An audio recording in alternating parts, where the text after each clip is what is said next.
Please stand for the pledge. I pledge allegiance to the flag of the United States of America and to the republic for which it stands, one nation, under God, indivisible, with liberty and justice for all. We have a roll call. Mayor Hassler. Here. Alderwoman Cleghorn. Here. Alderwoman Johnson. Here.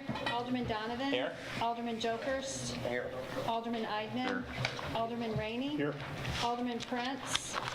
Alderwoman Armbruster. Here. Mayor, we have a quorum. Very good. Need to move for approval of the agenda. Move approval.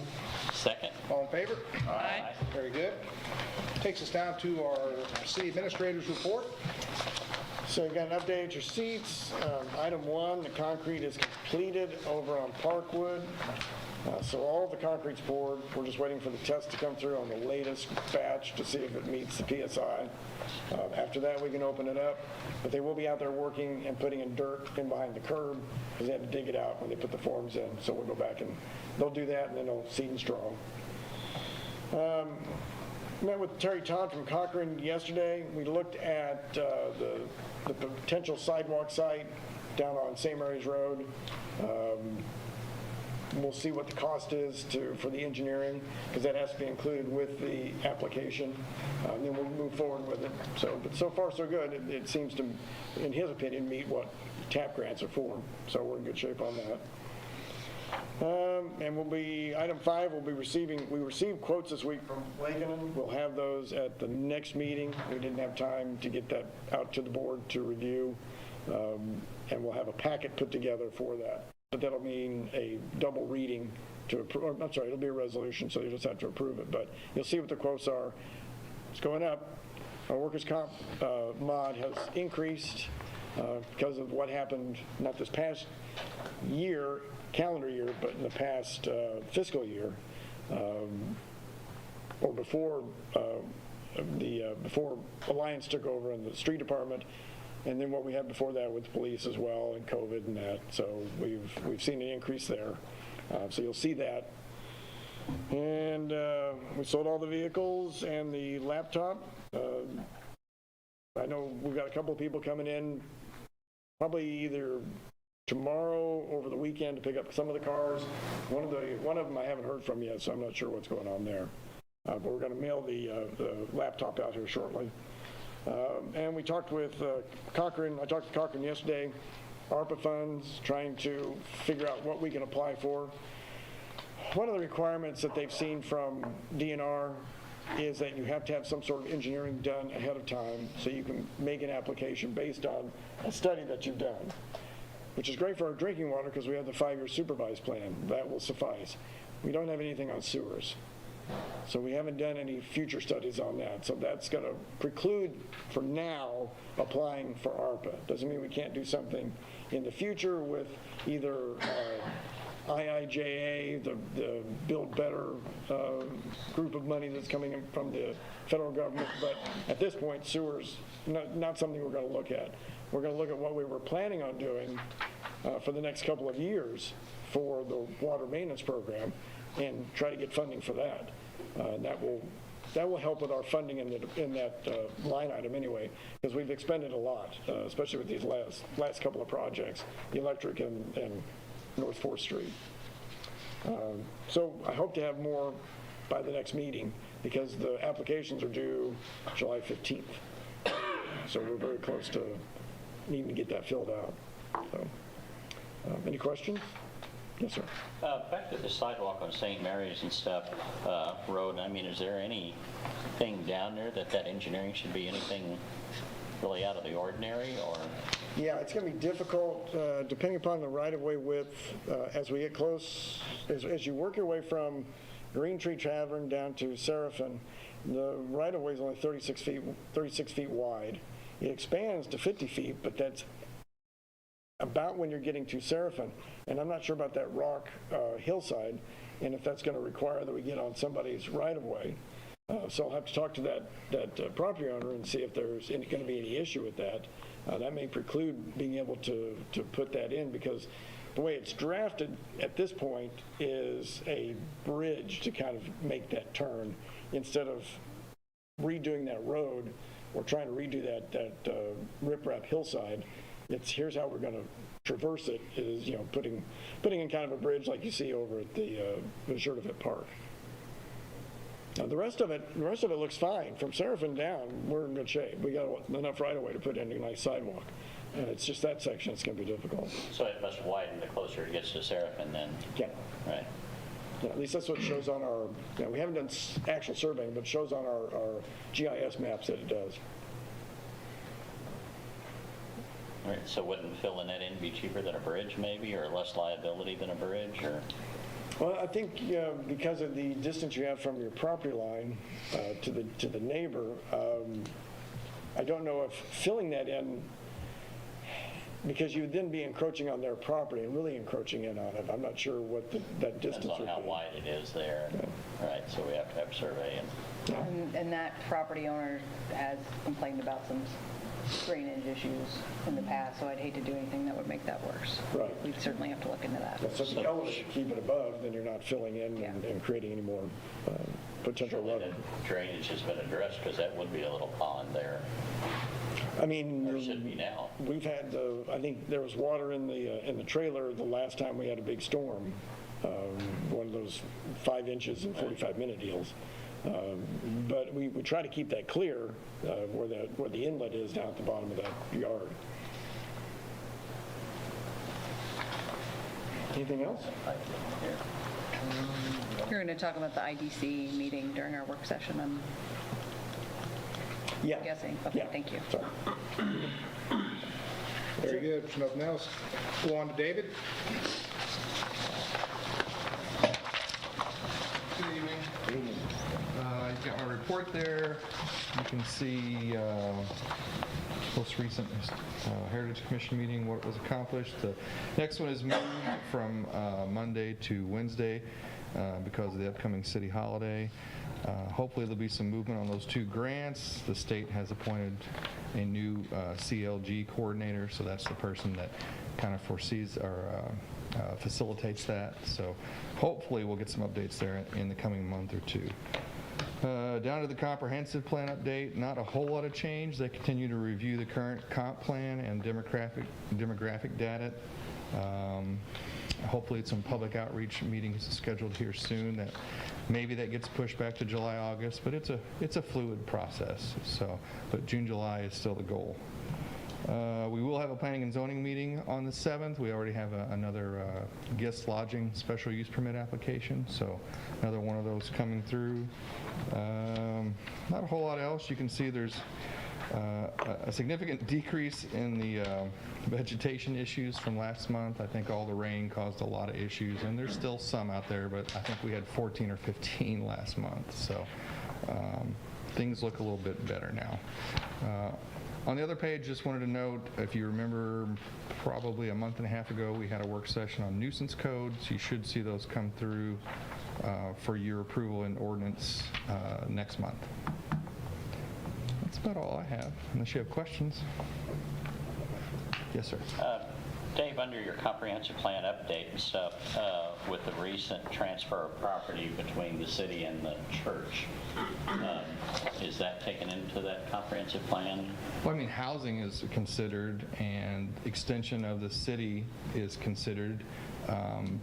Whether property changed hands, I don't know if they will get that specific, but I'm sure the comprehensive plan will say more single-family housing. If we want to annex property, annex in these directions. So it'll certainly, that will satisfy some of the things that will probably end up in the plan. It just so happens that they're happening at the same time. Is that because basically the developer will look at all of those internal costs to develop the property and stuff, and not the city? I'm not sure what you're Well, if we're asking. adding the subdivision and building lots to add, that's not going to be done at the city's cost. That will all be passed to the developer to Yes, develop. I mean, all some that. of those could be up to you to waive or take care of ultimately, but yeah, the cost of developing the subdivision would be the developer, not the city. It'll just satisfy one of the points that I would imagine will end up being in the comprehensive plan. Right. Yeah. Any other questions? Thank you, David. Thank you. Well, you all have Jeff's report. He's not here. He's happy you can ask her any questions. He is under the weather. Going over a few things, you'll see recognition, Smithsonian Magazine, America's top 15 small towns to visit in 2022, so another form of recognition for the city, which is a good thing. Going to the Welcome Center, you'll see our numbers are down for May from April by about 100. The amount of total Facebook likes and followers, still seeing some improvement there. Coming up in the way of upcoming festivals, we have the French Heritage Festival this coming weekend, the Honey Festival on the 25th, and then the fireworks display, which is actually not the Foundation for Restoration. We just call it the Foundation for Gary Roth, who will be putting it on. Yeah. So that'll be coming up on that Saturday, July 2nd. I'm sorry, 3rd, July 3rd, and then the movie's on the 2nd. Is that right? I think 31st is on it. No, the you guys are on movie the moved 1st. to Friday the 1st. Yeah, To allow for the community to have a fireworks event. yeah, so it's Friday the 1st, and then the fireworks are on the 2nd. At this point, we're still working on the website. We hope to have something out for review next week or so, trying to get narrowing down what we want the pages to look like for the individual houses and how to connect with those different entities. And then we're also looking at the budget for tourism. We'll be presenting that in July to try to figure out what they want to spend their money on for the next year and bring that as we bring the rest of the budget in August. That's it. Very good. Oh, happy. Yeah. Oh, that's it. All right. Just in time, huh, Chief? You're up. Good evening, everyone. Hello. You should have a copy of my report. Don't have a lot going. Just want to mention that I did meet with Miner Shagan on the roof and had a contact with him to try to color match our metal a little bit. It's going to be hard to do because it's faded over the years. And they anticipate it starting within the next 3 to 4 weeks, so we should be at 2 to 3 weeks depending upon supplies and materials, how soon they can get that in. We started our annual service of our fleet. We start with one truck at a time and go top to bottom, back to front, and oil changes, lube jobs, do everything. And on personnel, I had one guy that resigned a couple months ago. He approached me about rejoining. He's got all of his family issues lined out, so he's looking to maybe join, and I got an application turned in last night. So we're slowly chipping away at it. We lose a few, we gain a few. I'd be open to any questions.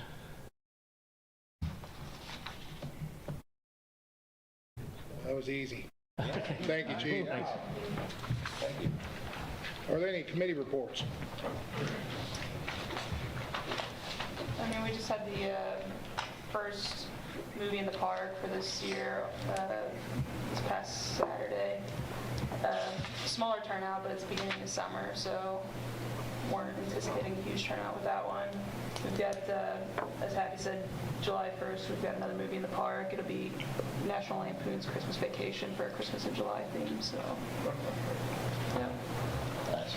That's a good one. Yeah. Very good.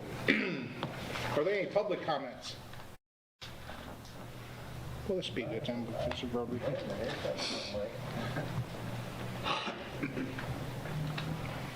Good evening. My name is Jamie Ballou. I am with the Rotary.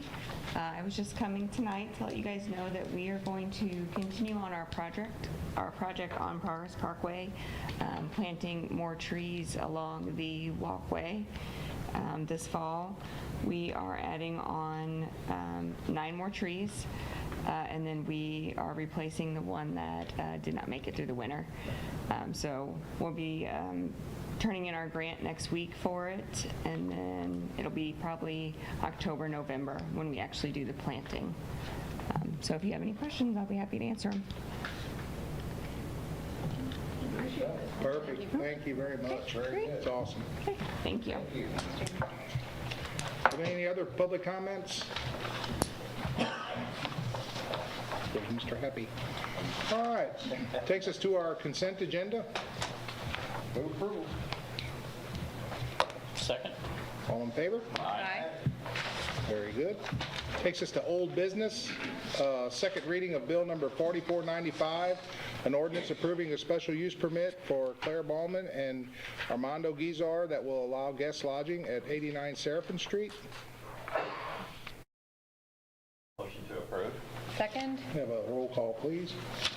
Alderwoman Clegg-Harn. Yes. Alderwoman Johnson. Yes. Alderman Donovan. Yes. Alderman Jokers. Yes.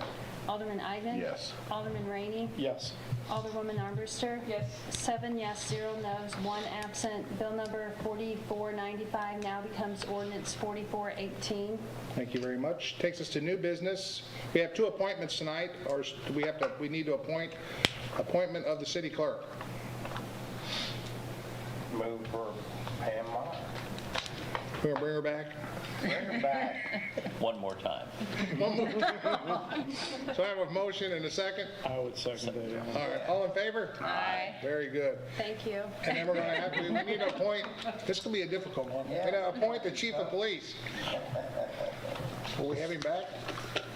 What are our options? Well, right now, none. I'll make that motion to appoint Chief Bennett. I'll second that. All in favor? Aye. Very good. Thank you so much. That's awesome. Is there any other business? Good stuff. If there's no other business, we'll adjourn this meeting and start our work session.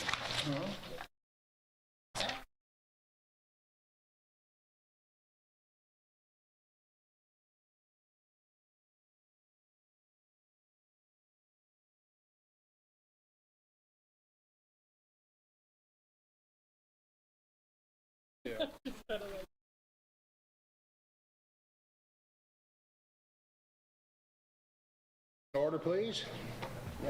Can I have approval of the agenda? Motion to approve. Second. All in favor? Happy you're up. Step back for a second. This was a tie both ways. Thank you. Have a safe ride home. Thanks. I need a sign. Susie won that. I can see. Just slightly. I think she did.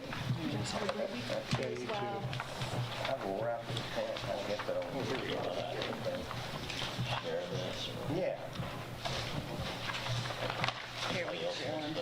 I already took a look at it. Somewhere, it's just That second page, right after that first one. There you go. there it is. Okay. Taller. Thank you. Yours too.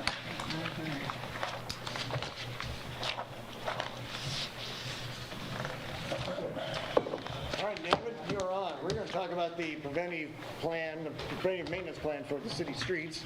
David Christian from Cochran Engineering is here and did the study. Actually came to town, stayed in the Main Street Inn, drove the city streets, has a good idea. If you have any questions about particular streets, you can test him just to see. But he'll go over the plan that it was preliminary that I passed out, so that's not the finished plan. That's why we're talking tonight, just to get something that's more of a finished product. So I'll leave it to David. Okay, thank you. So I think everybody's looked at, you looked at the plan. So what I'm going to do, I'm going to make a presentation here real quick just to kind of walk you through what the report says and the background of why we end up where we end up. Where we end up basically is that spreadsheet right there and the map right there. So let's talk about asphalt real quick. What are we talking about here? Asphalt is the cement, which is the oil that holds the sand and the rock together. In this case, it's pretty much limestone aggregate. So the oil is the glue holding the rock together. It's called a mix. There's different grades of rock and sand, and you roll it when it's hot. So that's asphalt. The oil is the glue. Okay. So what happens over time to your asphalt pavement is that because of the environment, because of the sun's ultraviolet rays, because of traffic driving on the pavement, the top skin, that oil, that glue, starts to strip off, starts to wear off. And so, like I said before, when you make asphalt, it's black oil with basically sand and limestone rock. And limestone rock is white. So you see the asphalt pavement turn gray. It's called oxidation. That's when they say it oxidizes, it turns gray. So here's an example of on like Cedar Lane. This is a good example of what an oxidized pavement looks like. It's in great shape. It was overlaid, I don't know how long ago, I can guess maybe 6, 7, 8 years ago, maybe 5. 2? 2 or 3? 3 at the most. I mean, that's Happy's house right there. So, so anyway, the reason it's turning gray, which all pavements do, is that the top skin is wearing off, okay? That's what's happening. Nothing else is happening here except for the top skin is going away. Well, when the top skin goes away, over time, you'll eventually get hairline cracks, little micro voids, and then the water starts to penetrate your pavement. And here in St. Louis, in Missouri, we're lucky because we freeze thaw more than down south and up north. So think about that. I mean, I think it's like 100 freeze thaws. It's a number. Let's just say our pavements freeze thaw 100 times a year. So the water's penetrating, we're freeze thawing, and that's why over time, with the skin being gone, the water penetrating, you'll start to, those cracks will get bigger, freeze thaw, you start to alligator crack and things start to get, and you start to lose your pavement. So if you just don't do anything and you let it go, it's gonna fail basically. And here's an example like on 2nd Street where it's just failed, you know. You can see the cracks, water's getting in, things are blowing up, potholes, and it's a failed pavement. So, that's what's going on there. So as far as maintenance goes on your streets, there's three types. Routine is, again, street sweeping, trash collection, restriping the lines. Reactive, you can do reactive maintenance, which is going out there fixing the potholes every spring or winter when the potholes pop back out and you throw the cold mix back in or whatever you do, and that's reactive. Or what you could do is preventive. And that's what I'm here to talk about tonight is preventive pavement maintenance. Let's try to stop the potholes. Let's try to retard the deterioration and stop the potholes before they show up. So that's the goal of the plan. So, because once the condition of a pavement like on 2nd Street gets to a certain point, there's no bringing it back. I mean, you're just out there patching and patching. So before it reaches that point, let's try to do things to keep it in decent shape. So here's a graph. So this is time down here. This is your pavement condition. So in the very beginning, your pavement is very good in the very beginning. So over time, it stays pretty good, and you saw Cedar's probably right about here, and if you just don't do anything to Cedar, if you just let that go, you don't do any preventive pavement maintenance, eventually, over time, I don't know when that would be, it's going to start to get really bad shape, and when it does, it goes quick, and you can see, what was it, 2nd Street I had a picture of? I mean, you know, once it goes, it kind of goes and gets out of control and gets out of hand. So we don't want to get over here. We want to keep it up here. So, you know, one thing real quick, I mean, why do we change the oil in our car? It's the same exact thing. I mean, we don't just drive a car until the engine blows up. We put oil in it all the time. So it's kind of like that. So you guys aren't alone with funding to keep your pavements looking great and perfect. I mean, you guys have issues. I know that. There is, and I'm going to talk about it, it's in the report, different things you can do to maintain your pavements. And because of funds, how much you have to spend every year, and things you can do with it, my goal here working with you guys is to come up with a plan that you guys can afford and do. So that's kind of where we're at the first draft here of just getting things started. So, and again, my goal would be to, here's your pavement. When it gets to a certain point, what I would like to do is we're crack filling, and then maybe we do a Nova chip right here, bring it back up, Nova chip, and what we're doing, what I want to do is keep putting the, you know, the top skin's going away, so when the top skin goes away, let's put a new skin back on. That's what I'll talk about here in a second. That's what we're trying to do with sealing and other things like that, which is in the report. So, again, preventative. We're trying to retard future deterioration. And it's just, I'm just saying the same thing over and over again on preventive. Okay, so other thing to think about too when I'm putting together a plan is what we need to get our mindsets around is let's don't go fix the worst first and, do something over here, do something over here, do something over here, do something over here. That's that worst first mentality. Let's get ahead of the game, and maybe because we lost this road over here, and we lost it, we can't bring it back. We're going to have to do a full reconstruction, a major rehab on this deal. Let's know that and get to it in a few years maybe. And in the meantime, the street department just kind of fills the potholes and keeps it up. But the other roads, let's kind of keep those in good shape so it never gets to the one over here. So that's all going through my head, and when we talk about the plan, how we're trying to create this program. So, again, trying to stop potholes before they start, and we're trying to stretch your reconstruction dollars as far as we can. Keeping all this in mind is what the plan is all about. So, as far as the pavement condition goes, again, we looked at all your streets. We saw what kind of shape they were in and identified what maintenance would be appropriate at what time. And I don't know what I got to say on this slide right here, but I got it. Okay, so anyway, we've looked at everything, we've quantified everything, we've rated everything, and we have it all ready to go. So we identified them as residential collector arterials. We look at those things too. I mean, that's important also, is that, when you're planning out your plan, let's try to make sure we look at the arterials and make sure those carry the most traffic, then the second most, and then your residential dead-end streets. So again, we're looking at all those factors, and we're trying to put together a plan. This is in the report. I just like to put it in there for you. This just shows what roads in St. John are eligible for federal funds. Just nice to know that. You don't have a lot. Looks pretty much like, 4th Street's kind of the only one. The other ones are state routes. Okay, so when we're going and looking at pavement treatment selections, we want to look at the costs of each one. We want to look at the lifespan of each one and decide which treatment we want to do. So this is just an idea, and I have these in the report too. Microsurfacing, I don't know if you heard of that before, but I wanted to put it in there. I don't like it. It doesn't work. Nova Chip, I like it a lot. It works great. Asphalt Overlay works great.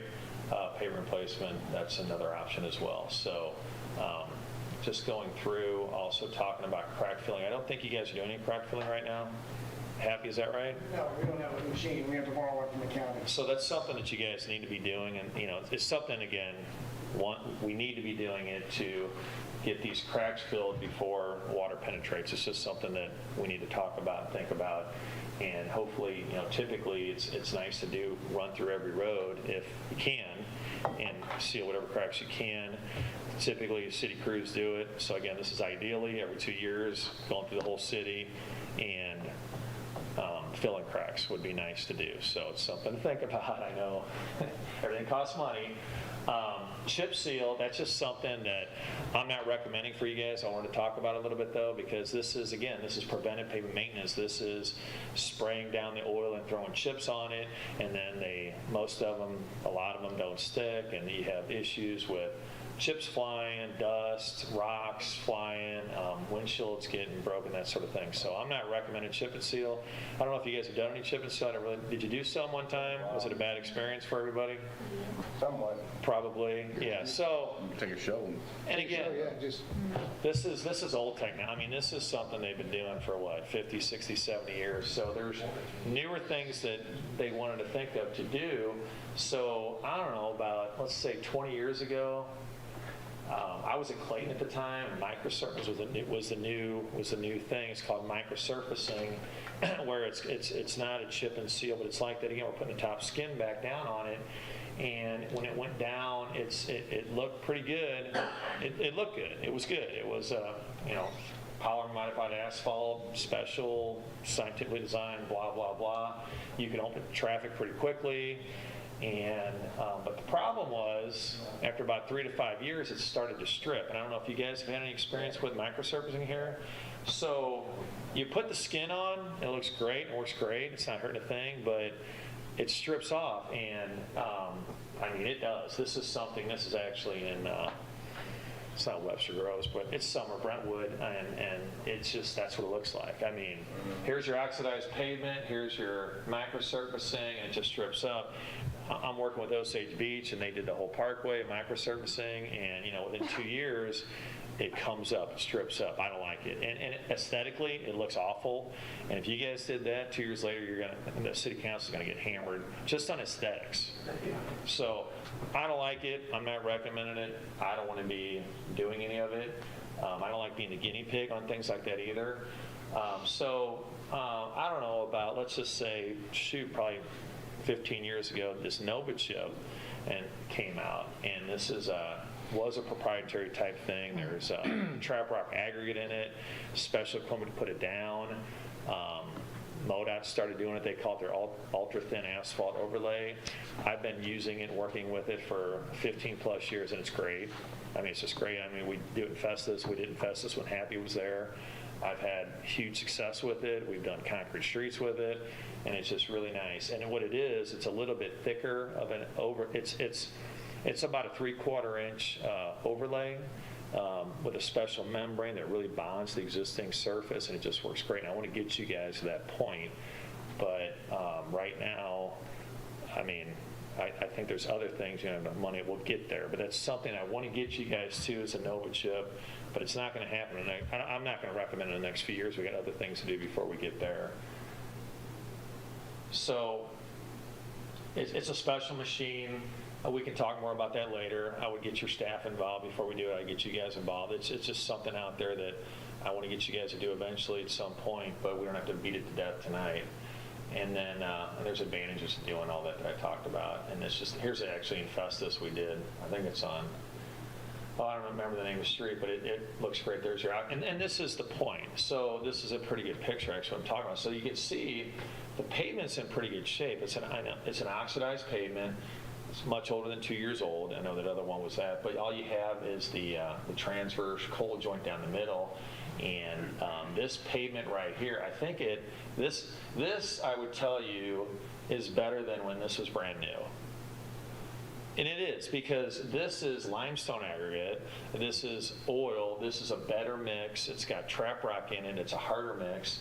And this will stay darker longer, and it's just better. So I would argue, if you guys ideally, you overlay a road, and then we wait 10 or 12 years to do a Nova chip project, I would argue the project in 10 or 12 years is better than a brand new overlay. So that's just my take on it.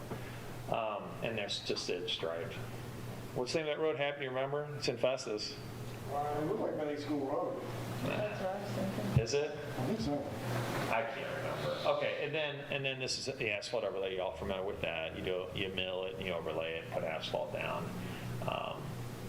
So that's just an asphalt. And again, I show these pictures because I don't know what people have seen, and that's in Festus. Again, those are all pictures from Festus. Happy to read. Okay, so the first thing we do is on page 25. So that's kind of the background. I wanted to get through all that, kind of give you the background on everything that goes into coming up with this plan. And before we get into St. Genevieve, what we're trying to do. So on page 25, it's just a map showing all your streets. Shows the ones that are concrete, shows the ones that are state routes, it shows the ones that we're thinking are arterial roadways in the red. So that's your whole city, and this is what we gotta do. We gotta get these pavements up to really, just to, again, go on. In fact, I'll just use this Festus example. I did a plan for Festus, I don't know, what was it, 10 years ago, Happy, maybe? And I was asked this past year to update it, and Festus just did the plan. Like this plan I gave you guys, they took it and ran with it, and I don't remember what the numbers were. They just did it.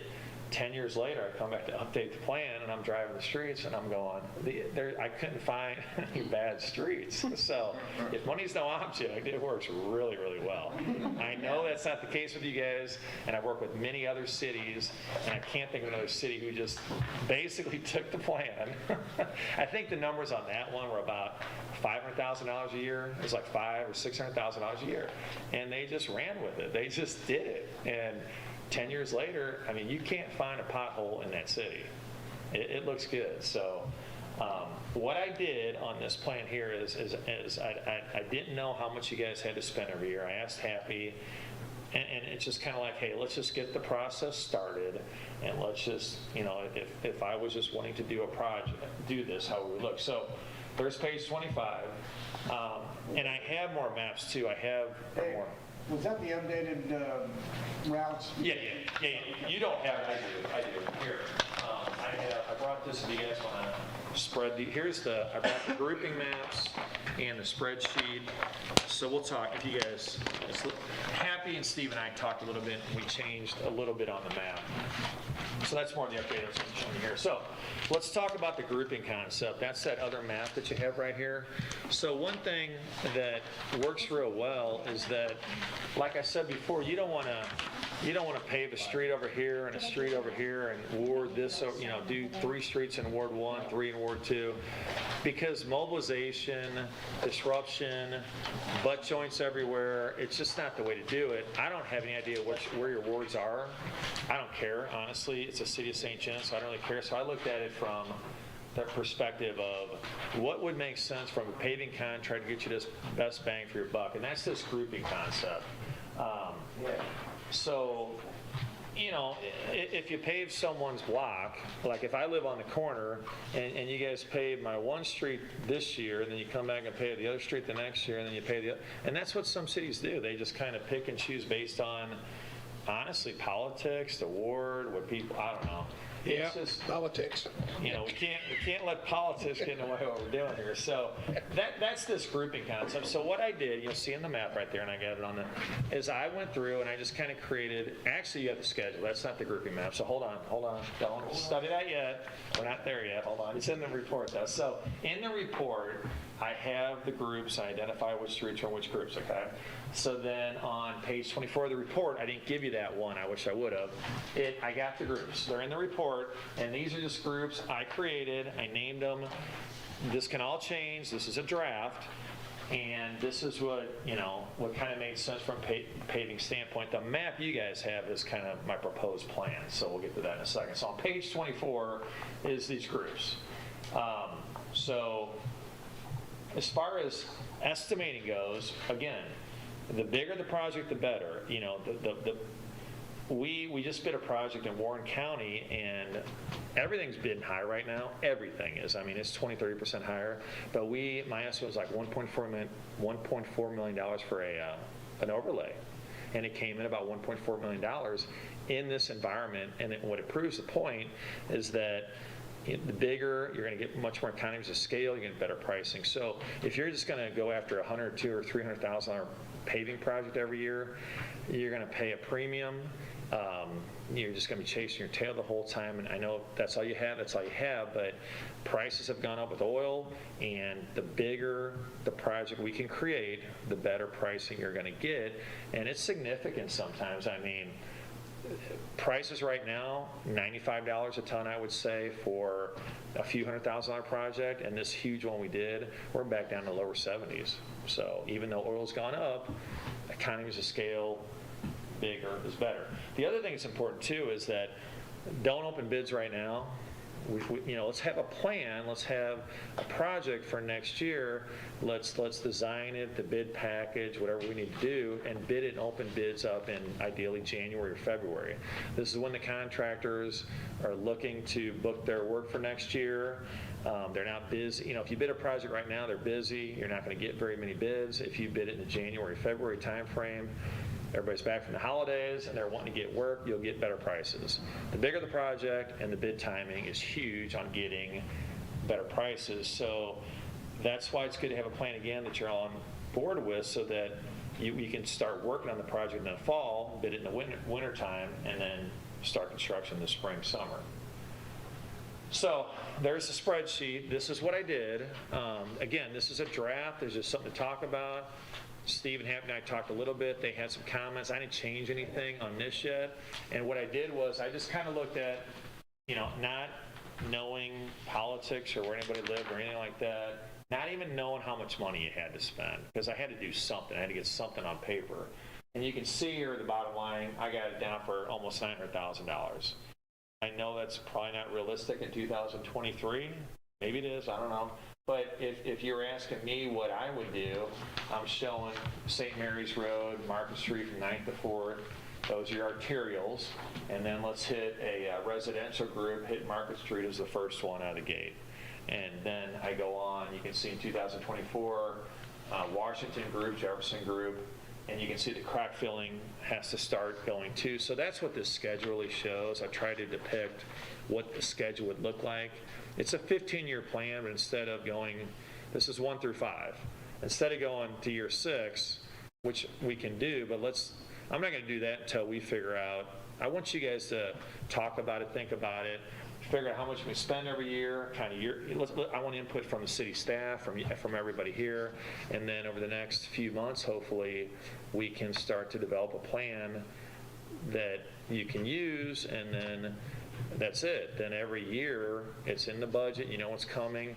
I used to work for the city of Clayton, and what was so great about that was, and just like Festus, if we can come up with a plan this year, you're done. I mean, streets aren't going to switch order priority. And then you can budget every year. You guys won't have to agonize over which streets we're going to do every year. And all that's going to change then is if prices do come in better or come in worse, we move things a little bit here and there. So the work's been done. Everything's ready to roll. It's time for me to give you this presentation. It's time for you guys to think about it, talk about it. And then the question really for everybody is, how much money are you guys going to be able to spend every year? And I don't know if it's a bond issue. I don't know if you guys have money in reserves, or I don't know. So that's kind of where it's now time for you guys to all get involved and talk about it. So, so I'm here to answer any questions. What do you guys have for me? I'll go. So you're hip to it. It sounds like it's not by any stretch an open checkbook, and it's going to be tough conversations to have. And so, proving the value of any program to anybody who's going to bear the burden for paying for that, i.e., citizens, taxpayers, it's paramount that we prove that value. So, what is Cochrane's interface with the city as far as a PM engineering standpoint? Like, how we all see the crew throwing asphalt down. We're all familiar with what that looks like. Probably what people are less familiar with what it looks like to have an engineer or a PM interfacing with our city staff, directing traffic. Like, would our expectation be that Cochrane leads this effort and all the expertise that you have in your firm? I would like that to be the case, yeah. So, well, okay, I hear what you're saying there, yeah. But let's say we move forward with that. Would that be the case, and how would that look? So the way this would look is this: is that let's suppose you guys had $100,000. You're like, Dave, let's go for it. That's what we're doing next year.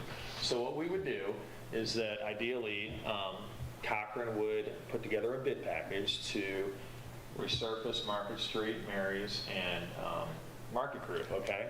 And then we would bid it out this winter, and then you'd get a contractor. Hopefully you get 10 contractors to bid on it. And then our role would be to be the inspectors, construction administration, and make sure it's done right. What I mean by that is to make sure that, we do everything as far as the resident notification goes, make sure that all works real well. This is what we do. We would test the asphalt to make sure we're getting the type of asphalt that we specified. We would check the temperature to make sure that it's rolled correctly. We would take loose mix samples to, again, take it back to the lab, make sure the right material. We'd test compaction to make sure it's compacted correctly. And our role would be to make sure it's put down the way it should be put down per the specification. Down to notice to people that are in that area, like, hey, you will not have the use of this lane on this date? Yeah. So we do this all the time, and we can do message panels if we want to. That's one way to notify them. One way we always do it is we put on the contractor to send out letters ahead of time to every resident that we're going to pave. We put no parking signs out there, which signifies that, hey, we're paving here tomorrow, so that it runs as smooth as it can. So, okay. Yeah, we would be the... Ideally, we're not putting the asphalt down, but we're in charge of everything else and making sure they do it the way we want them to do. It's a program. You're a value add above and beyond what we've experienced. 100%. It's going to be It's what we do. Again, I can put together a bid package specifications for you, but if someone's not out there checking, I mean, even the thickness, you got to make sure the thickness is right. There's all kinds of, it's more than just a black side out. There's a lot to it. You're putting out a lot of money in one day. I mean, you're putting down maybe $50,000, $70,000 of material in one day. We don't want to say, oh, there was an issue there. We want to make sure we're on it at the time. Which again, it's testing the asphalt in the lab, it's testing the asphalt in the field, the thickness, the smoothness, everything. So to the taxpayer, you're the face of the program, meaning you have a contractor that slips schedule by 2 or 3 days. You have the ability to say, hey, I need to get my resources in order to make sure that that doesn't slip much more, or so you can correct course if it goes south somewhere. Yeah, I mean, what we would do, there's still state statutes, it's still public money, it's still, there's no warranties on this work, can't be, it's illegal, it's not per state statute. Okay. What we would do is we would bid it on calendar days, so we'd give them, for this project here, $800,000 project, maybe give them, I don't know, let's just say 90 calendar days. I can't do much more than that. I mean, they're under contract. They don't work for me. They're under contract with you to do the job. Right. But if we're supposed to pave in Camdenton last night paving job. Well, for whatever reason, they didn't show up. There's nothing we can, yeah. So, but it's, it is what it is. There's nothing. So they're a no-show. You're not automatically plugging somebody else in there, so it's transparent. Oh, no. to the taxpayer. No. There's a contractor hired, and it's their job to do. They got so many calendar days to do it. Okay. And if they decide, and they're supposed to pave tonight, and if they decide right now they're not paving, all we can do is notify the city, and hopefully we have message panels out there and notify everybody that it's not happening. They just don't show up. So, it's still a contractor doing the work. We're the overseers, communication with you guys. If residents have a complaint, we try to have in our documents, the contractor handles a lot of that, which we will too. So it's paving. It's, things happen. Honestly, things happen. The paving machine breaks down. Okay. Well, we're not doing what we said we were going to do today because the paving machine broke down. The plant could break down. Okay, well, we're not paving what we said we're going to pave. So we told you guys we're going to pave this street today, and then it don't happen for whatever reason. It could be rain coming, and they decide not to pave. They could have other work to do somewhere else. They decide not to come. So you just got to get through it. Well, part of your value is we see some relief on city staff that they no longer have to coordinate those notifications. They no longer have to manage the day-to-day. Oh, 100%. Yeah, we're doing all that. We would do the contract administration, the testing, the reporting, all that stuff. Yeah, that's what I prefer to do. Show up and give updates to this board as needed or on some regular basis? Sure, if you want us to, sure. Yeah. Yeah. What are your message panels? Is that electronic or is that? Those, what are they? Yeah, they're not electronic though, are they? Aren't they solar? I don't know. The contractor, we require them to put up message panels. You see those message panels that say whatever we want to say on them. Okay, yeah. Those things. Yeah. So that's just one way to, it costs money. On a small residential job, it would be nice maybe to use them on St. Mary's, but like in the market group, it's not going to do any good. What we do there is you get the contractor to notify all the businesses of what's coming, what to expect, and hopefully when we tell them we're going to pave on Tuesday, we pave on Tuesday. Because, that's where we're paving at night in Camdenton. I don't like the night paving at all. That's not good. I don't like the night paving. You can't see what's going on. It's dangerous. So there's other things too. We could really get into the weeds here too. I like echelon style paving. I don't know if you saw in the one picture with the cold joint in the middle. I like to try to avoid that, so I spec out 2 pavers at the same time, paving, so you eliminate that cold joint down the middle. If you look at the highways anywhere out here, where's the pavement fail? In the cold joint, because it's not compacted right, that's not how you do it. When I went to the Asphalt Institute, they talked about this, like on the Autobahn, they don't have any cold joints, and because if you look at the state highways now, the county roads, you'll see that joint down the middle, and that's what fails first, because they pave one day, one lane, and they can't compact that little joint, and they pave up against it. That's where your crack is. That's where the water goes, freeze, thaw, it fails quicker. And it's I don't know, I can't get mud out to change, but anyway. But anyway, here, I would like to, like on St. Mary's, and we did St. Mary's, I would have 2 pavers out there, and we would shut the road down. That's another thing that I like to do too, is shut the road down. These are all things, before we do any of this kind of stuff, I would come and show you how it's gonna work, work with you guys on, I wanna shut the road down. Dave, why do you wanna shut the road down? I don't want a cold joint down the middle. Why don't you? And I'll tell you why, and then I'll tell you I need to shut the road down from one end to the other. Because people, they're like, well, what about traffic? And what about, well, okay, that's something.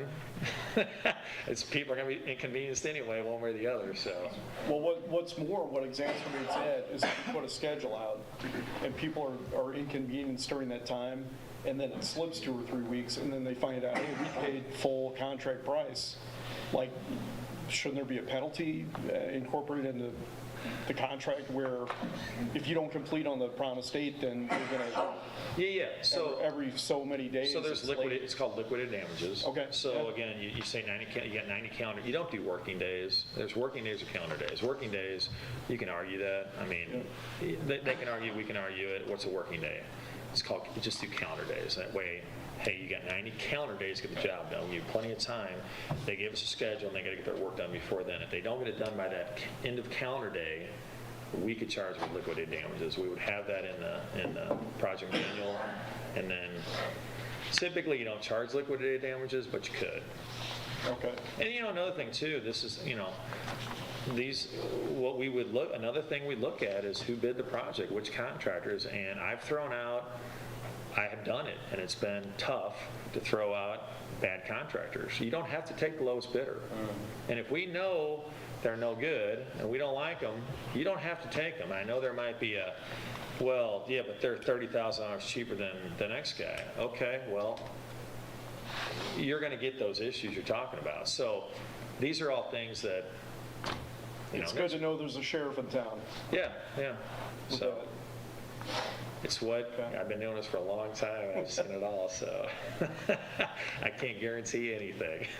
But the more we work with everybody and educate everybody, things happen. And again, like I said, no matter how hard you try, if the paving machine breaks down today at 1 o'clock, Right. everything's out the window.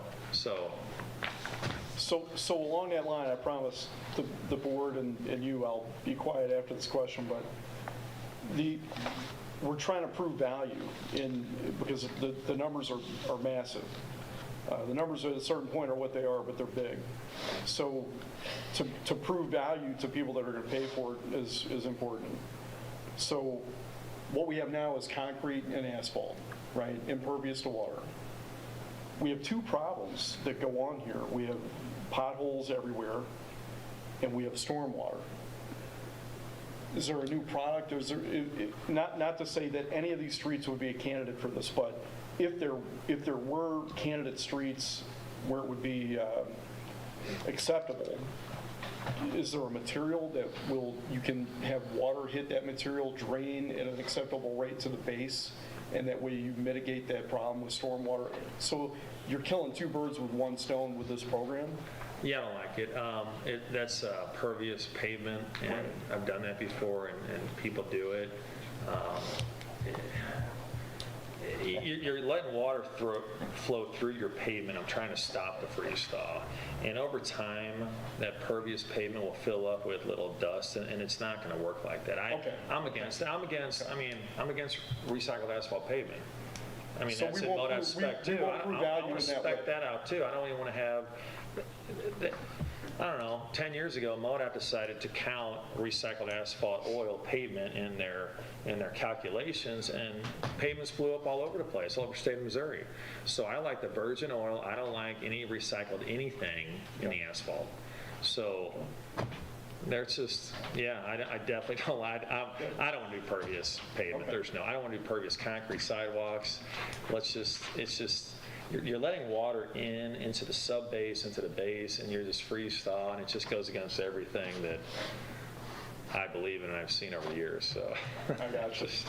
Fair enough. I should be more open, but I'm not. Dave, I have 2 things. First, a question, and we'll do the question first and then the concern and stuff.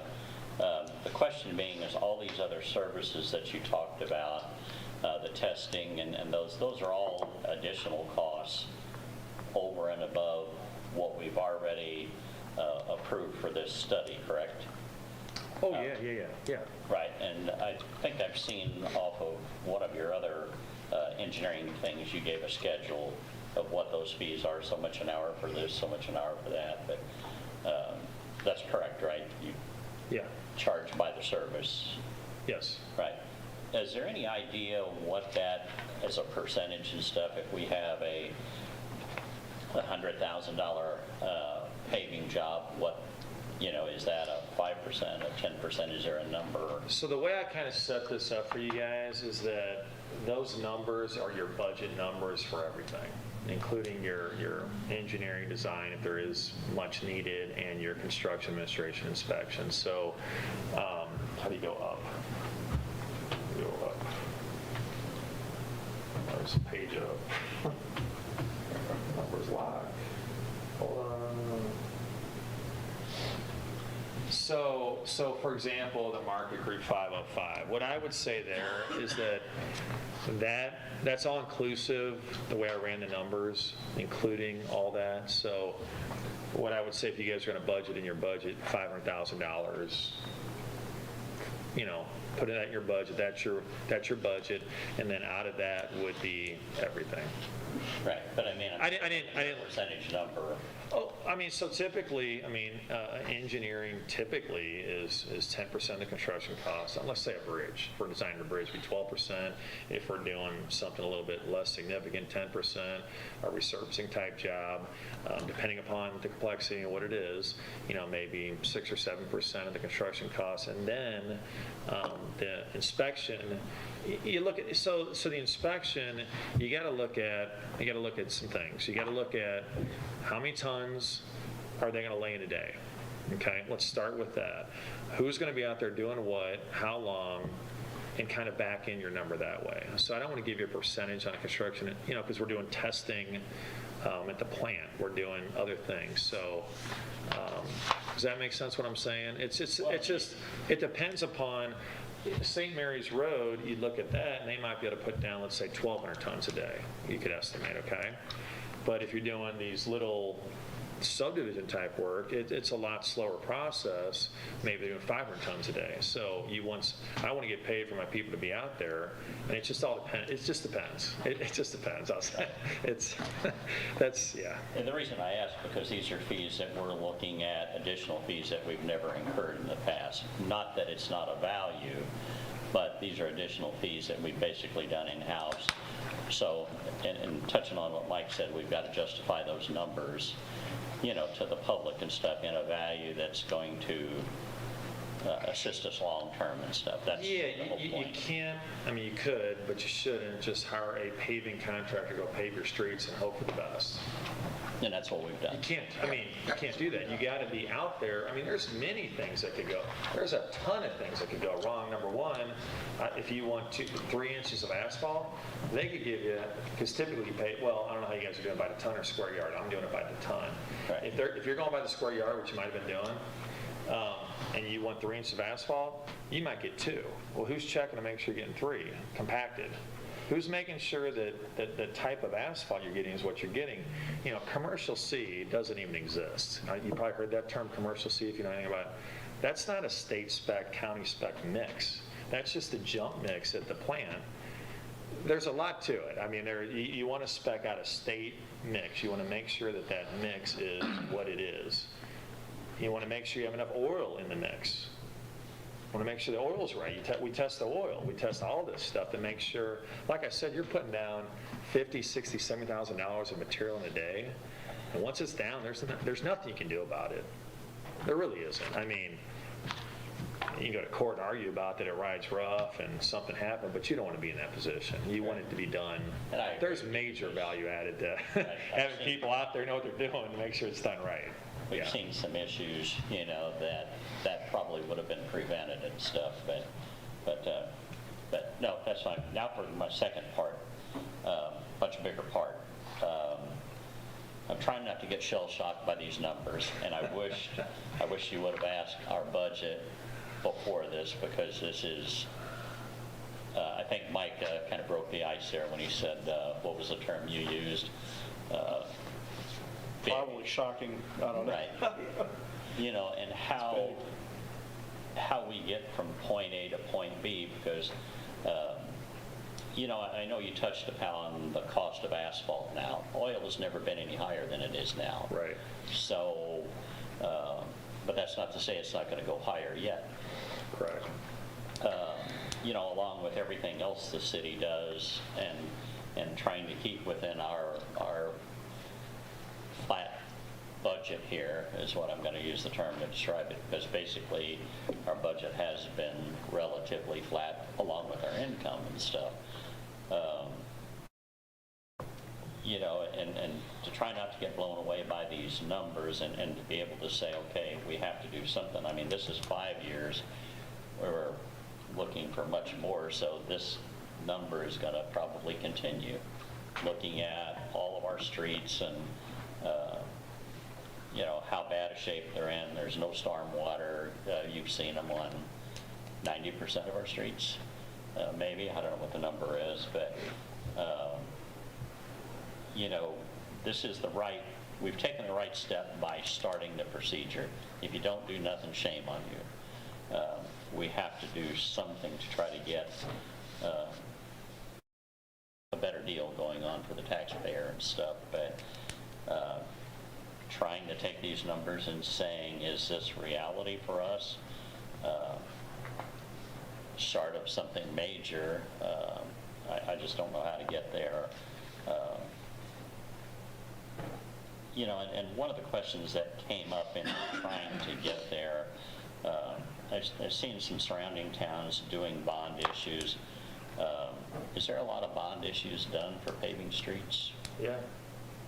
I mean, I think of them as sewer plants and water plants and those type of thing as a majority, but where it comes to paving in the towns that I'm more accustomed to and stuff, it seems like those are always done as budget items.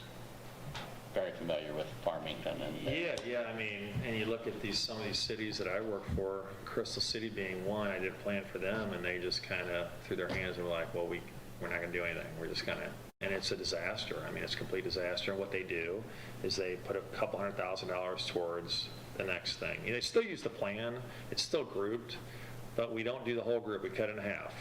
And what's going to happen there is that it's just they'll never catch up. But it is what it is, It is what it is. They'll never catch up. And if you guys want to just, it's really, and I know what I did. I know I could have done this for $500 a year. I could have. But I wanted to get, just to start the conversation, get on the first, get a lot in the first 5 years, right? And if you guys come back and say, hey, Dave, all we can do is $500 a year, all we can do is $300 a year, we'll get you a plan. But you can see, if we come up with a plan that, this street, whatever street, let's pick whatever street, we're not going to get to that street for 8 years. And that street's a disaster. Okay, well, we can move that one over here, but now this one is going to be, so that's kind of where we're at. Yeah, and I know you guys can't solve this issue right now. A bond issue would be great. I don't know why we don't leave it up to the voters. Well, yeah. Yeah, I think everything I see here is, that's who needs to decide this. That has to be a component. Because who's taking the, when you have a problem on the street, it's from one of the voters. So other cities do it, Perryville does it, they've got systems to do it and got good streets, and we need to do something. Rather sooner than later. We've been later all the time, so I don't know why we don't move and look and talk about a bond issue. We ought to be talking about that stuff. Yeah. I tried it 3 or 4 years ago and got shot down, but leave it up to the voters. Maybe you'd be surprised. But Paul, that's part of my concern here is I don't want to go through all this motion, put it up to whoever, or the board decision or the public and stuff, and it gets shot down and we don't do nothing but.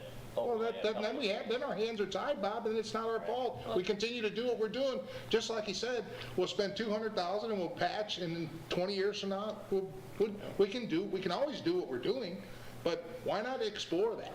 Right. Why not look at it? We've got this great plan. we've spent some money, it's professional, put it out to the people and see what the people think. Well, it's like, I mean, this plan is ours, right? We're paying for it. Yeah. We've already paid for it. So when we get this completed plan, we propose the bond issue. If it gets shot down, then we as a board or the future boards make the adjustments that we need to do what we can in the future.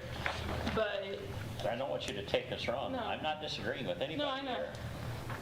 I'm just presenting some of the issues that I see, and it's paying for it. That's the whole. Well, and that's what we're saying too. Let's talk to the people. They might want to pay for it. Because They might want to see you have some value in it too. Because if we can do a bond issue and knock this out, then we can actually get to the preventative maintenance portion of it and make our streets last longer. So just short of rebuilding, because that's where I see a lot of the problem, stormwater and curbing and, that we don't have and stuff, overlaying or maintenance, none of that is going to solve any of those issues and stuff. So how do we solve those So issues? I didn't even attack the curbs and sidewalks because I know you can't afford the pavements.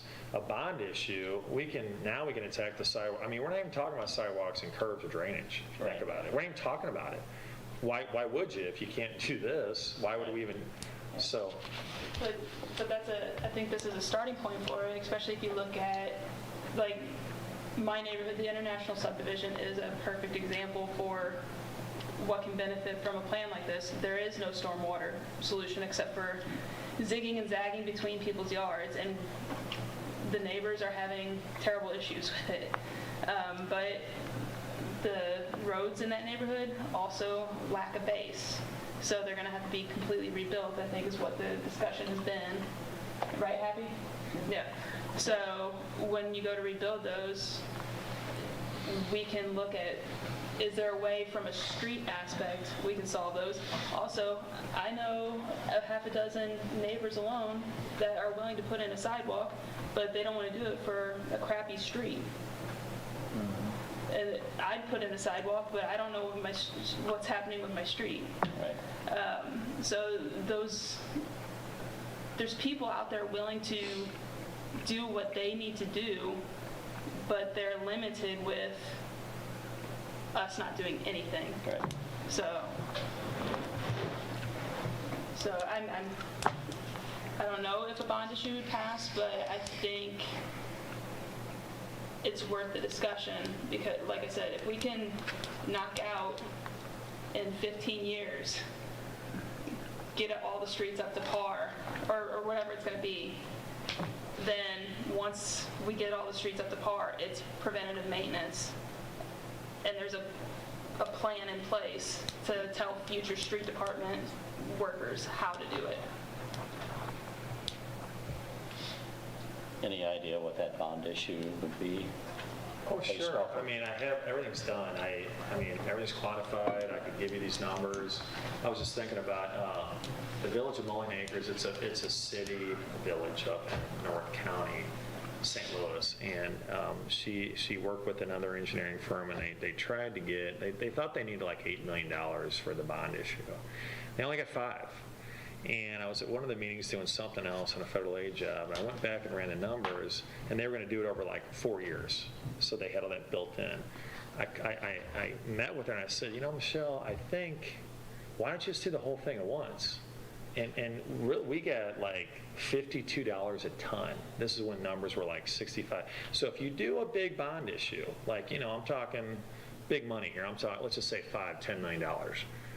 In 1 year, you're going to have people coming out of the woodwork, and you're going to get great prices. So if you could, it would be great.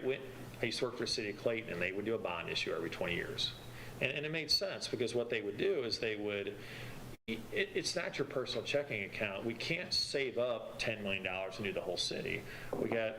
You do a bond issue now, and then you use the streets and pay for it as time goes on, so that in whatever your bond issue is, 15, 20 years, theoretically, if we're doing preventive pavement maintenance, we don't need to do a bond issue in 15 or 20 years, So that's the way I want you guys to think like this, is what I really want. I can come back and give you a plan for, $150, $200 a year, no one's going to like it, and it is going to be. So I like the discussion. I think it's great. Right, and that's what my questions and concerns are about and stuff, just trying to get the whole picture.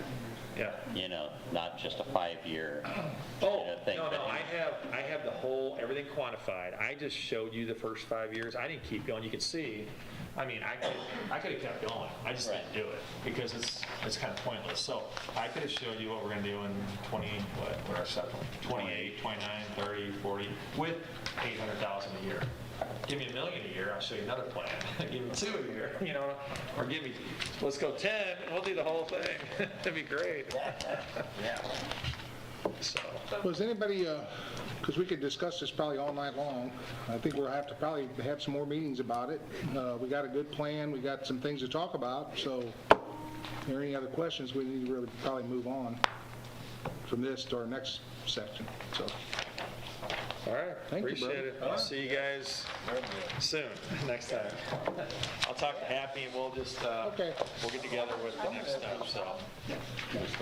Here's, do you want the presentation printed out? I left and that's just the schedule sheet and yeah, it's got those pictures. Other than that, we'll just talk later. Okay, fair enough. Thanks. I thought that was pretty interesting.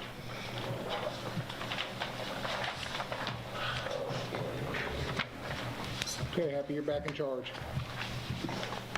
Okay, some discussion about the land swap that we've recently done with the church, and that's the property out on Progress Parkway. Just to kind of prep everybody so we can think about the housing. And if we need to begin advertising, marketing, whatever we want to do, or if we want to, at least for us to get some ideas of what we need to look at and consider as we go along. David and I have been talking back and forth about what we think we want to do with it or how we're going to move forward on it and get a contractor in there, developer, whatever. Met with IDC yesterday, and they were the group that first started this process. Had the study done by the Regional Planning Commission showing where housing is, beneficial to the community and needed badly. So we're at that point now where we have this property that we still have one more step to go through. We've made the swap, but we have to actually do the subdivision of that property. So they're looking at trying to figure out a way to offset the cost for a developer by getting ARPA money or IIJA money or something to help with the utilities and the streets that are going in there. So they want to figure out a way to get federal money, put in some streets, put in the water and sewer systems, and then somebody else can come in and do the developing. Where that will go, I don't know yet. That's something for us to pursue and for them to pursue, but they're putting a committee together, and we'll see how far that goes and what they actually can come up with or what they see from an engineer. One of the things that we have not done yet is approved a sketch plan. I'm not sure what it looks like yet, because my concept is when somebody would come in as a developer, they would bring in their sketch plan, the board would approve it, and we move forward. Well, if you're going to put utilities in, I need to know where you're putting them in and how we're going to do this. So the county's kind of been looking at that. I think they believe they've got something that we can bring to planning and zoning and to the board to approve. Then we can move forward and make those next steps on what that improvement's going to look like. We had a sketch early on. I don't know if y'all remember it. It's kind of a loop and then a circle, and it went out to Progress Parkway, and both Bosler and Parkwood kind of came together, and it was, and I think it's a good plan. I didn't have any issues with that, but again, that was based on some sketches and elevations, but it didn't have any real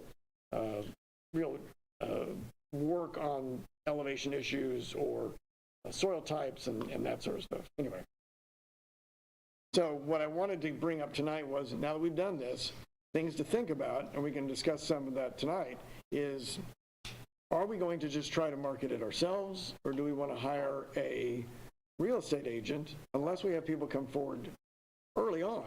We may have people in the office they may be lining out the door. I doubt that. But if, working with IDC, they have more connections than I'm going to have in that field. So that's one of the things to think about.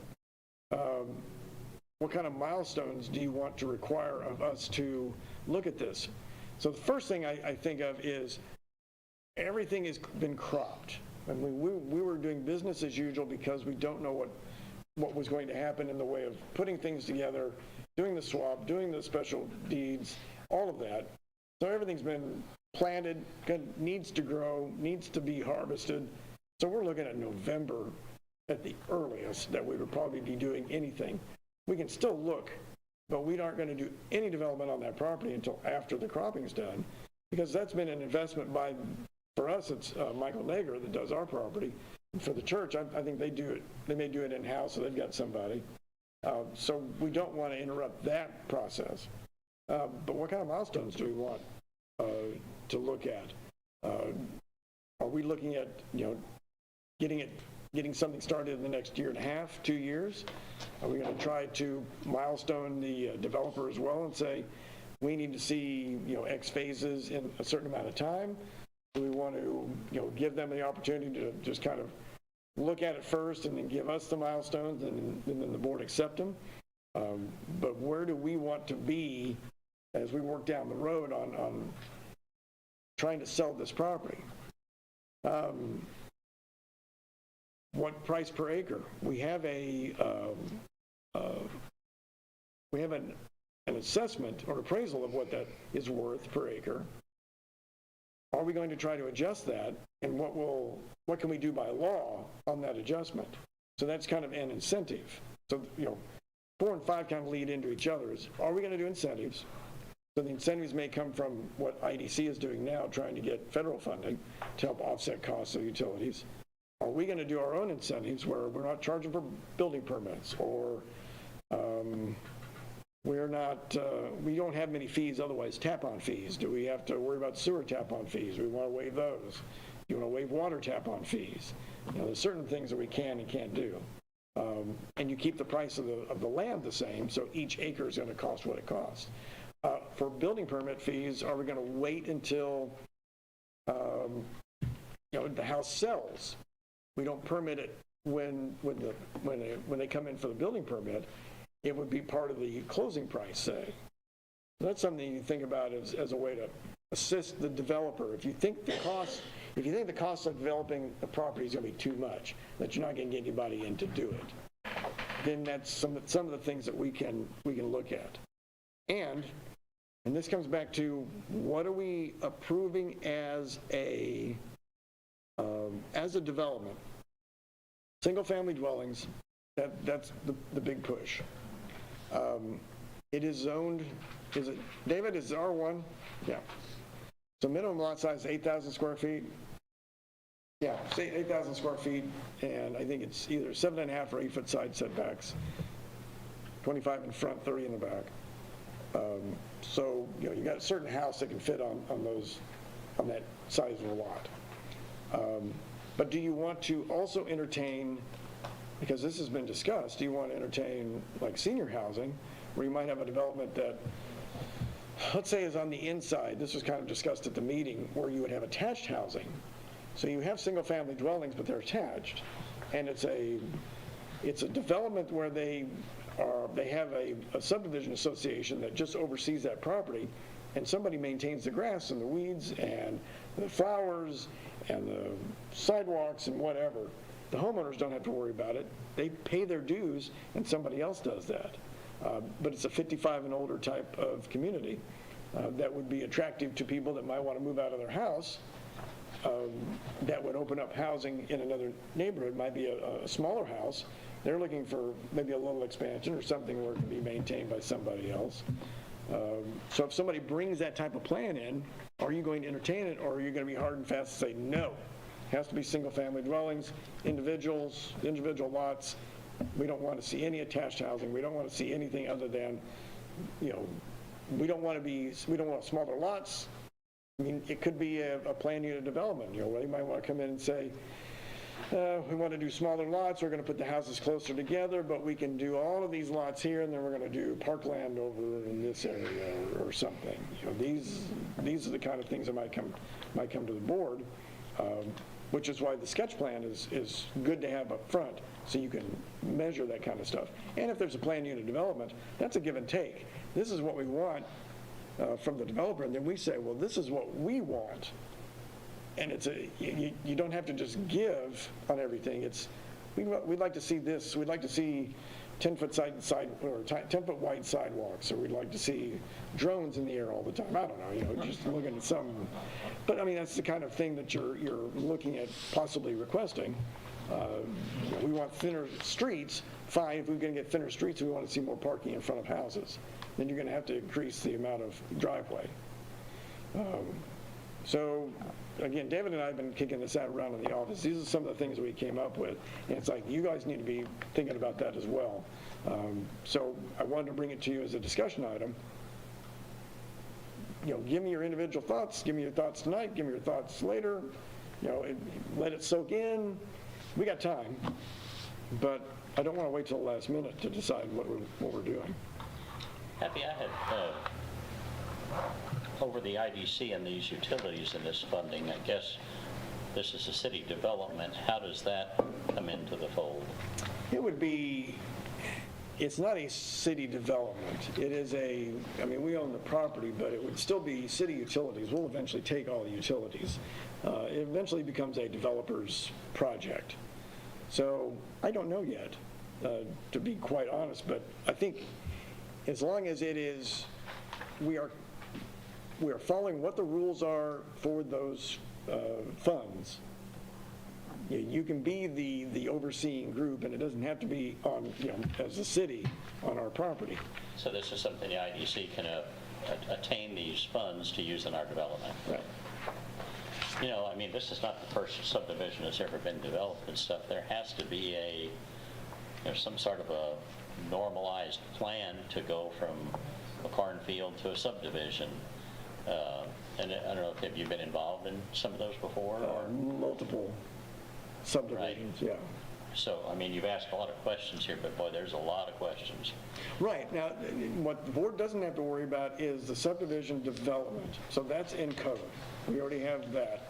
So whoever comes in to put in the streets, water, sewer, electric, it is all in the code on how it has to be installed. Right. So that's not an issue that the board has to worry about. It's just how does it lay out?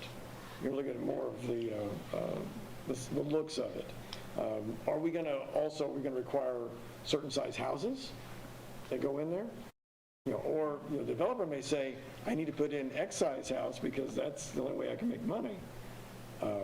So you have to consider that as well. But we can also, we say 1,400 square foot minimum. You can get even particular on. We don't have it in our code, but an agreement and say you have to have a pitch of 4 and 12, or I want a 6 and 12, or you got to have shutters on there, that kind of. I mean, you can get really. Those are all minor, but not to put the cart in front of the horse, but couldn't we hook up with a developer that has done this and say, hey, this is what we have. Are you interested? And how do we get from a cornfield to a subdivision? And all of the things that, I mean, it's hard to, if we're talking IDC of getting utility funding, and yet we still don't know where the streets are, where the lots are, how big they are. How do we come up with or are they just going to give the IDC X number of dollars and say, do it however you want? Or no, you'd have to have an engineered plan, right, or at least an engineered sketch plan that shows you how that layout will work and feasibly work. Now, when you say bring in a developer, are we going out for bid? Are we shopping it? I mean, if we have somebody consult, do they also then have the first step in trying to develop? Then now they've got the inside track. Is that well, the way we've kind of done that already, because we had somebody do a preliminary. Well, I guess they did that on their own. Well, they did it for IDC, and that's the plan that we brought in that I was talking about. Was the one that's already we've seen and stuff, right? Yeah. But, yeah, it didn't get down to the specifics that we really need to look at for putting in the, and you're looking at engineering as well, when you're going to put in the water, sewer, and streets. I mean, there has to be a full set of plans. Right, but that is all on the developer's dollar, right? So just trying to, like I said, get from a cornfield to a subdivision, and how we do it the most efficient, most efficiently, but then yet take everybody's concern, because, multi-use seems the most, to where we can kind of accommodate all of our needs or all of what we think we need, but then yet, is that something a marketing firm could help us with? Or I think we've talked about that a little bit in the past, and those were very expensive. But Does IDC have, study, I thought I'd heard before that IDC or one of the groups has done some studies before for what type of housing would best fit the community, 1,400 square foot homes or something like that, or a dollar amount that would best suit growing. Do they have those that they could share with us? Do they have some measures like that they can share with us, so that to guide us on, if we're going to set what type of homes we want in there, does it meet what IDC study shows? Yeah, I think everybody's got to be involved in this. Yeah. Right. So I think what we're talking about tonight is we're not going to do anything until November right now. Yeah. So we got a lot to think about, but I don't think the board needs to decide how many square foot that's developed. Somebody's going to have to do the study to say, hey, what do the people want, and there has been that talk about that house between 175 to 225, well, that's probably out the window anymore. And I get all that. It's just one of the things proposed to us tonight was, consider whether you want to set a limit on, or set a standardization on the types of houses or whatever. And it's I don't even know how to begin thinking about that. That's right. If there are numbers out there that could help guide us on that. Because right now it's you've got every option in the world available to you. But if somebody has some studies done of what's going to best suit our community, that can kind of guide us over the next month, year or two. There was one a couple years ago that they did, I believe, that I've seen. There was. It was not a very coherent spreadsheet. And that's, we're all in that. It's outdated, it needs to be revalidated, it's outdated. you talked about the IDC and any previous, I'm not aware that they've done anything other than commercial. Well, I don't know if it was IDC or something, but I had heard before that somebody had an idea of what price points would best suit the community, or what size homes would best suit the community. And so when Happy presents to us, one thing we can consider is, do we want to put a certain square footage on those types of homes? Well, I think before you do anything is we have property for sale now, but once it's done, we know what we're going to charge, we know what we're going to get for it, and then wait for a developer to come in, and somebody's going to have to develop it. Right. We're not developing it, somebody's going to have to come in and develop it. Yeah, you said we've had an appraisal done on the property we acquired from the church. That's not the way it was. We had an appraisal done previously on what we owned, so. No, we had appraisals done on both properties. Oh, we did? Okay. Yeah, I think we just, right now, I know everybody's jumping the gun, but there's, first of all, is somebody's got to, I know IDC's already talking about putting a road in, is what they're talking about, right? They're talking more than that now. Okay. Well, and then they need to find, well, who's going to buy the land from us? So I don't The think, developer's going to have to buy the land. that's confusing if the IDC's going to put a road in. Well, they're talking about what to do, and I think, I don't know. There's going to be some more conversations. the reason for that is to try to offset some of the costs for the developers. They figure that the development costs are too much to put in all of the infrastructure, and that they'd like to help offset those costs. they're just looking for avenues for to get it sold. funding and incentive. They're not necessarily saying, this is the road we're putting in.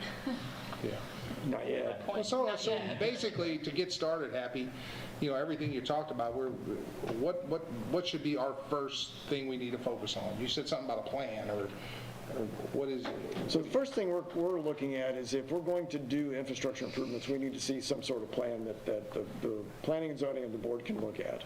okay, who's going to come up with that? And that's in discussion. Okay, so the IDC, they're discussing that? Right, Okay. right. So until we get that, really, there's no place, really, can you, like you said, we can't, you got to have a plan before you act out on something. Yes, yeah, but I mean, what You've talked to them about that today? that was yesterday. Yesterday. Yeah, and they discussed it, and we'll continue that discussion. Okay. For us, what are the milestones that you want to see done at this point? You know, what are we looking at? If, you know, I'm saying November, I mean, are we wanting to have somebody, if it presents itself, do you want a developer in here sooner than that? Do you Well, I want think to the first look thing at- you want to do, wouldn't you be wanting to market it? Well, Do we want to, wouldn't we try to find out if somebody wants to develop it? I mean, right now, we just had a developer that backed out because it just didn't work out on the other part, you know, because of the cost of everything, and it just wasn't feasible. He hated it, but it's just the way it was. Well, that was MHDC that did it. Right, I understand that, but, so we got to get it, you got to have, I'm waiting for everybody to start lining up at the door. Yeah. You said they were going to line up the door. Because we got this property, it's out there, it's going to be in the paper. Developers are going to start coming now. Well, and we still have that piece of property on Progress Parkway that we can develop or have developed as well. But this is the single-family dwellings that people are looking at, wanting to get into the city. A nice new development. Seems like I appreciate the, I appreciate the notion that you sell it, you turn it over to a developer, you kind of walk away from it. However, Well, I don't want to walk away from well, yeah, I didn't mean that in any negative way, but however, what's our opportunity to fix a problem? Meaning, single-family housing, yes, will alleviate some problem. But multi-dwelling unit, that type of environment, we're at a shortage here. I'm not talking about subsidized housing because we're at a shortage there also, but can we insert something in the plan here? What's our opportunity to drive that with a developer, or do we just sell a property and say, hey, do what you want? You know, I mean, what's our leverage going to be at that point? So the housing research that IDC presented that we brought to the board and presented from the Regional Planning Commission showed what, if you want to, the amount of return on a single-family dwelling as opposed to an apartment complex is almost double if you figure all of the purchasing and when you live here type of situation. So those numbers are so much more significant than doing multifamily. So that's why I would say you want to concentrate mostly on multifamily. Right. Because we do have property that we have sold for multifamily. We've got 5 acres sitting right now for duplex, but it hasn't been developed. And I respect that perspective, but if the goal is to drive tax for income for the city, I think that's the way. Single-family dwellings had a much more significant number, much higher number. Which ultimately serves the entire tax base. I'm down with that, but are we in a position to fix a problem? Does anybody feel like we need to look at fixing a problem with, I think if you look at a crystal ball, November is a very key month, I think, of where this economy nationwide, globally is going to go. I might be a nut, but I think November is going to tell the tale. Like, we're either going to Ronald Reagan economy or we're going to continue the Jimmy Carter economy. So that's the best way. I feel like I'm in 1978 right now, but I think so. If you look at November and what may happen to turn that, I'm not trying to offend anybody, but that's just what I think, and that would drive what would happen if you, I mean, I guess it's on the developer. If you build a bunch of $250,000 houses and then November is a bad outcome, and then we can't afford, people aren't, they sit there vacant like so many houses in China do or whatever, you know what I mean? The idea behind it is that we need housing for people that work in town, that can't live in town, that want to. And we want single-family dwellings so that maybe people can move out of their smaller homes in the city, in the other parts of the city, and open that up and that may be less expensive housing, and they're stepping up. And if you make that available, then you... Yeah, maybe those 30-somethings backfill those houses. I understand. Because I can tell you, my generation has a hell of a time with housing in this community. I mean, people complain that my generation is moving out, but there's not a place for us to own ourselves. It's apartment complexes, which are great, but it's not for everybody in their plan. So if they can't find these starter homes or whatever, they're not going to live here. And so you can't complain that we're not here. So I agree the single-family home is the way to go. So that's the whole key is what we got to do is we got to develop, the property's going to have to be marketed, but the first bit of business is to come up with some kind of plan. Right. Okay, so that's where we need to start at, and then we need to have some more discussions down the road because we're out there a little ways, So Happy, are we doing anything illegal, immoral, or anything? I mean, you've been involved in several developments from cornfield to housing and stuff. Is there anything wrong with us bringing somebody in that's done this in the past and saying, hey, we got this chunk of ground, tell us what you can do with it? Are you interested in it? I mean, just advertising it to someone that can do it. I think the question on that is, are you giving somebody an advantage? And the city has to be careful on that. Yeah. I mean, from now to November, if we want 10 of them to come in. No, okay, no, if you're talking that, come in and tell us, that's a whole different, that's a different type of negotiation that you're doing. Right. But what we talked about up front was having somebody come in and consult. Well, doesn't that give them an advantage? What you're saying is if multiples come in and give us some ideas, and that maybe it comes to the board, you're making those decisions. Right. That's an open forum, and that's fine. It's some way to get a start. I mean, if they come in and say, no, we want all $500,000 plus houses and 3-acre lots, that ain't going to work for all our needs and stuff. But I mean, just somebody to come in and help us with some expertise that says, I've done this before, I can tell you how to go from point A to point B, and I have the resources or the knowledge or whatever to do that and stuff, and then say we talk to however many we can find. But I think that goes with the marketing part of it, is, you submit what you're going to do with this. That's how we determine the development. Market the property to developers and have a bunch of them come in. So. Yeah. But we don't just have, you tell us everything up front because they don't want to spill what they're going to do. That's right. I think it's got to be fair, so you do that. We put up a sign, hey, we're ready to develop. Yeah. And then everything's negotiable, and we'll negotiate. Right. So that's where we need to be. So. Yeah. So you got some names? Nope. We'll get some. So. We'll find some for us. I'm happy. I hope we helped you, but I guess. Oh, yeah. I think, again, the idea was thought starters. Let's think about these things. We'll start thinking about it. These are some issues that we'll have. Sounds good. Okay. That's it. Anything else? That's it. Well, there's nothing else. Meeting adjourned. Thank you all.